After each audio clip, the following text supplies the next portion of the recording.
Hello friends, welcome to today's class. So we already started with your previous class. So what all we saw in the previous class was regarding your spectrum. So I will just give you a glance of what all we have studied in the previous class. Yeah. So we reached till this point now. The visible spectrum has been discussed. We have discussed what are the various colors we have in the visible spectrum, how this whole visible spectrum is divided. We have seen all the wavelengths and all those things. Okay, so this all things was seen in detail. We also seen how the energy is carried with the help of a light wave, that is E. We have also seen an equation called as E is equal to h nu. And going ahead, we have seen two types of lights. One is monochromatic light and another one is chromatic light. So monochromatic light give rise to your grayscale images, and chromatic light give rise to your color images. We also seen properties of your chromatic light, like what is radiance, luminance, and brightness. We saw some applications as well of the various spectrums, like what are the applications of gamma rays, X-rays, and all those things in the previous class. So going ahead today, we will move ahead with the next very important topic, which is called as brightness and discrimination. So the next very important topic we will be going ahead is what is brightness adaptation and discrimination. So friends, as you all know, digital images are nothing but these are a discrete set of intensities. That is, I mean to say, some set of intensities will be there, and these intensities will be having the discrete values. When you club all the discrete values which when you club all the intensities which are in the form of discrete, you get a digital image. So that means the whole discrete image or the digital image is basically nothing but a set of intensities. Now, it depends on the human's eye which all intensities we will be able to categorize or which will be able to discriminate. Sometimes if the human eye is unable to discriminate between the different intensities, then we get a poor result. That is, whatever the image we will be getting, we will feel that it is not a clear image. That's why we say it totally depends on how many intensity levels are visible, how many pixels are visible. Okay, so the human eye usually has a perception level of somewhere around 10 raised to 10. That is, it can see the values, that is whole threshold, you can say whatever the threshold is there, it is of the form of 10 raised to 10. So intensity levels only up to 10 raised to 10 can be seen by the human eye. Above that, it is very difficult for us to view it. So this large variation which we obtain when the sensitivity is changed is called as brightness adaptation. So the whole, you can say, what is the perceived intensity, that itself is nothing but your brightness adaptation. So how the eye adapts to the total brightness is measured with this phenomenon called as brightness adaptation. So always remember friends, the ability of the eye, whatever is there, to discriminate between the changes in light adaptation and high adaptation, sorry, in light intensity and high intensity, is of our interest. We need to see how our eye will adapt to the changing intensities. So in order to understand that, we have one standard example, like say for example, I have a white screen. Say I have a total white screen. So I eliminated this white screen now, right? And then what we do is, on this white screen, I will draw, say this is my illuminated white screen. So this is my illuminated white screen. So the yellow portion, whatever I have drawn, that is my illuminated white screen on the whole screen. That means I am throwing the light on the screen, on this whole yellow light, whatever you can see, yellow square box. Here I have thrown my light. Okay. Now, the next very important thing what we need to do is, so assume that I am throwing this light on your face, that is through an opaque glass. Through the glass, I'll throw that light on your face. So what you'll be seeing, you'll be seeing a total white light, as you can see here. As you can see here, you'll be seeing a total white light.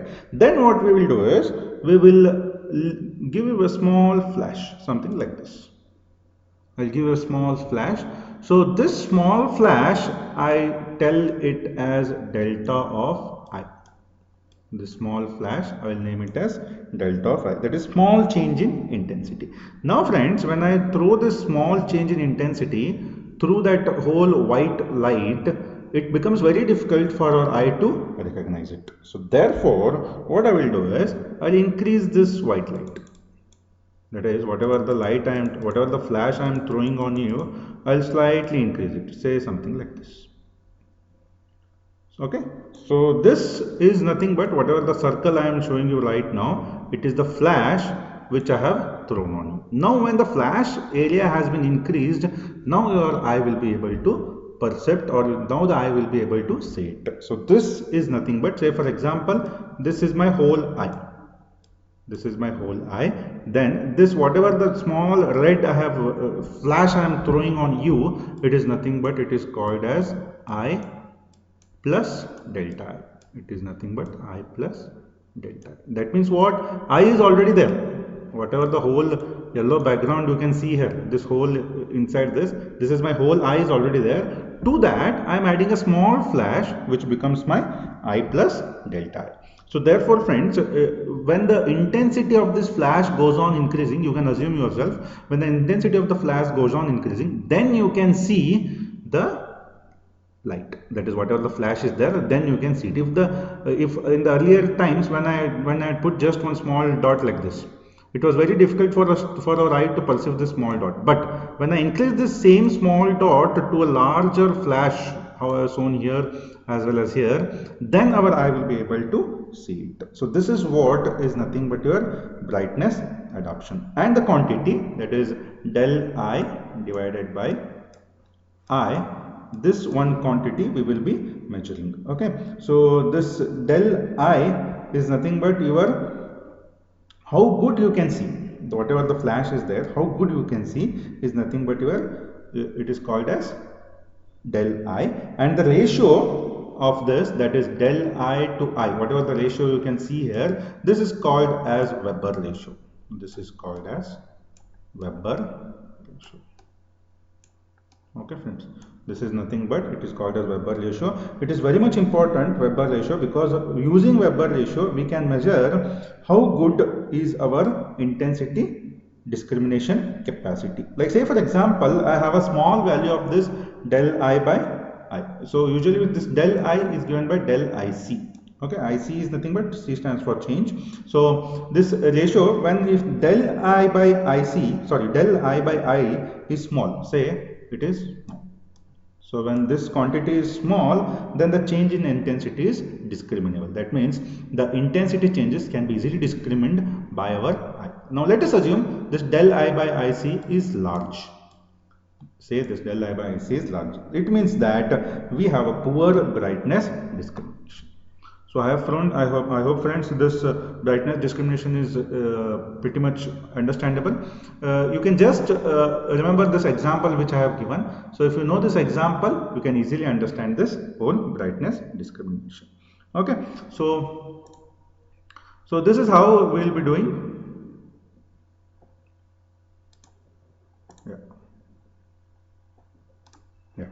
So this is what is very much important. Now going ahead friends, whatever the intensity we perceive, it is not the actual intensity. I mean to say, the actual intensity will be, say, somewhere around 10⁵. Then the intensity which we will be perceiving, that is what we will be seeing, will be always less than that actual intensity. Okay, so say for example, in this band, in this diagram you can see here, this is my actual intensity. The lines which you can see, the staircases, this is my actual intensity, but the intensity which are seen by our eye or which are taken by our eye is something like this. You can see a small change whenever there is a change in intensity.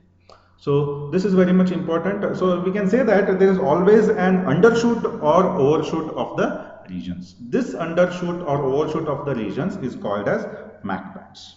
Okay, so this is the very much fact that all our visual systems have this undershoot and overshoot, especially at the boundaries. You can see here at the boundaries you can find this undershoot and overshoot. So these are called as Mach bands. Okay, now another very important thing here is, whatever the brightness you take, it always does not depend, it always depends on the background intensity. Like say for example, if the background intensity is something like this, say this is my black intensity, so the whatever the inner triangle, sorry, one inner circle, inner square you can see, its intensity is same in all the three images. The inner square intensity is same. What we have changed, the background intensity, here it is darker, here it is less darker, and here it is lighter. So when you go on making the background intensity lighter, even your area also, the region which you want to see also becomes lighter. So if I keep the area the same, the area which I want to see, if I keep it same, and if I increase the brightness, that is background brightness, then the area will be very much clear. So even the background plays a very major role in our brightness perception, or in our brightness adoption and discrimination. So going ahead friends, next very important thing we have is optical illusion. So optical illusion is again a very much important thing, wherein we want to understand how the illusions are made. Okay, like to tell you a simple example, whatever you can see in this whole figure, what we actually see when we first see this whole image, so let us assume that this first image, we feel that there are four circles, four half cut circles. That is what our eye perceives. But if you see it more clearly, it is nothing but it's a square in between those four circles. Whatever the four circles you can see here, in between those four circles you have a square. Okay, so once again, yeah.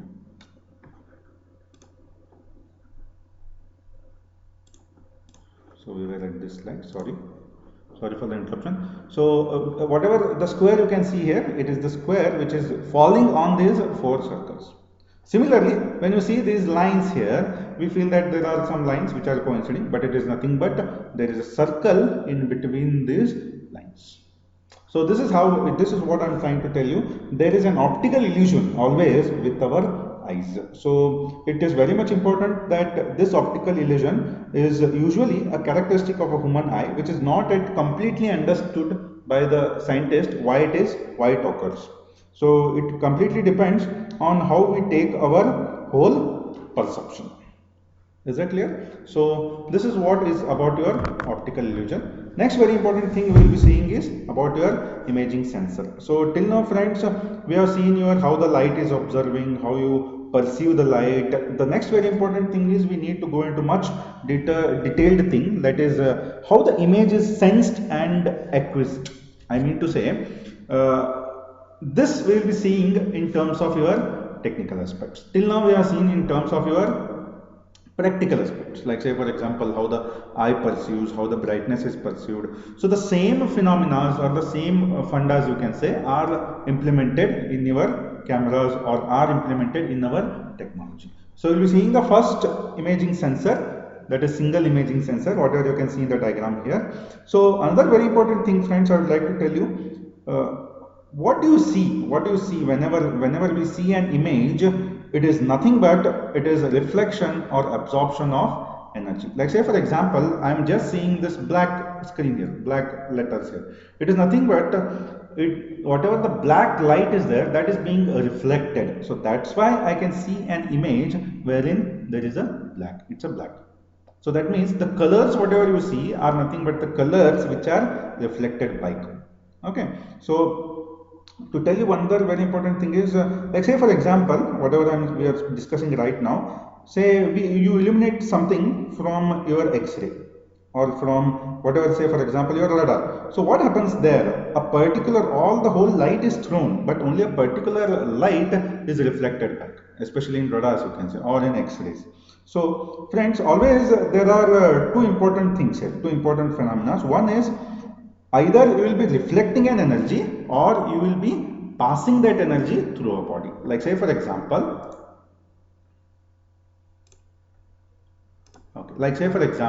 this is my wall. Okay, so say for example this is my wall, and on this wall what I will do is I will throw a light.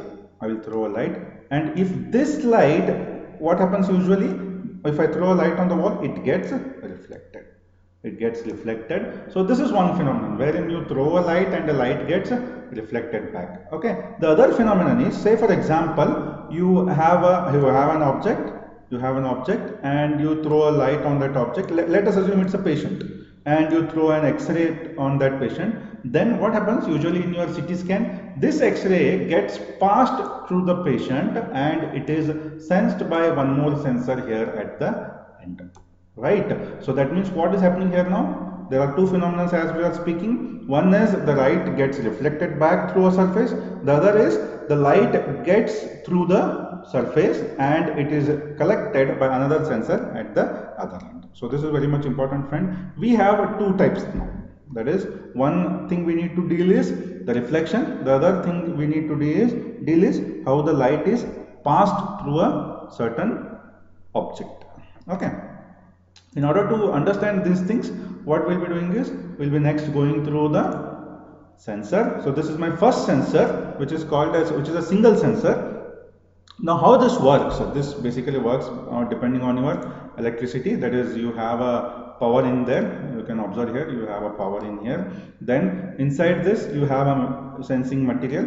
What would happen now? This sensing material will be sensing all the energy which is falling on this sensor, and after sensing, whatever the energy is there, it could be of any form, it is converted back into a voltage waveform. So these sensors are basically nothing but your transducers. You might have studied your transducers. What they do, they take the energy in one format and they convert the energy into another format. So this is what your whole sensor is doing. Now another very important thing is, whatever the output waveform you get in response of the sensor is obtained by digitizing its response. That is what we need to do. Whatever the voltage waveform you can see here, it is in the form of an analog wave. It is a continuous wave. But what we need to do, we need to digitize it. We need to convert it into a digital waveform. Okay. The best single sensor we have is, it is a photodiode. Usually a photodiode is most of the times used as a sensor. So what happens here, it is a silicon material wherein the output voltage will be getting the output in the form of a voltage, but what will be input, that is the energy whatever we are speaking will be in the form of a light. So the light is thrown on the sensor, but the output will be getting is the voltage. So this is nothing but your photodiode. Okay friends. So moving ahead, we have two types of sensors. One is line sensors, as you can see here. This is the diagram of a line sensor which I am pointing right now, and whatever you can see here, this is nothing but the real line sensors. Okay, so which it means that line sensors are arranged in the a form of a line, one after the other. That's all. Okay.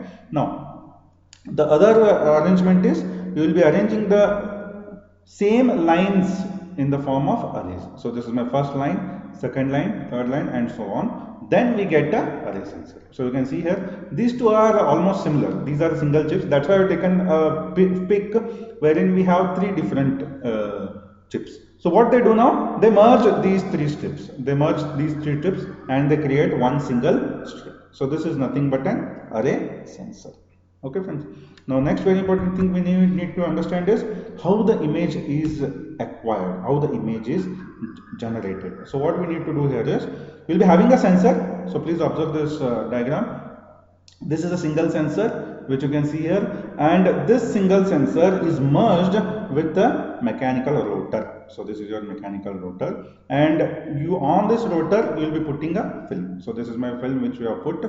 So this, whatever the sensor is there, it does a linear motion. It moves from here to here, and this rotor will be rotating. This rotor goes on rotating. So what would happen now? Each line, whatever each line the sensor is sensing and printing, will be forming an image. So usually this I hope most of you might have seen it. It is exactly the working of your printer. Printers also work in the same way.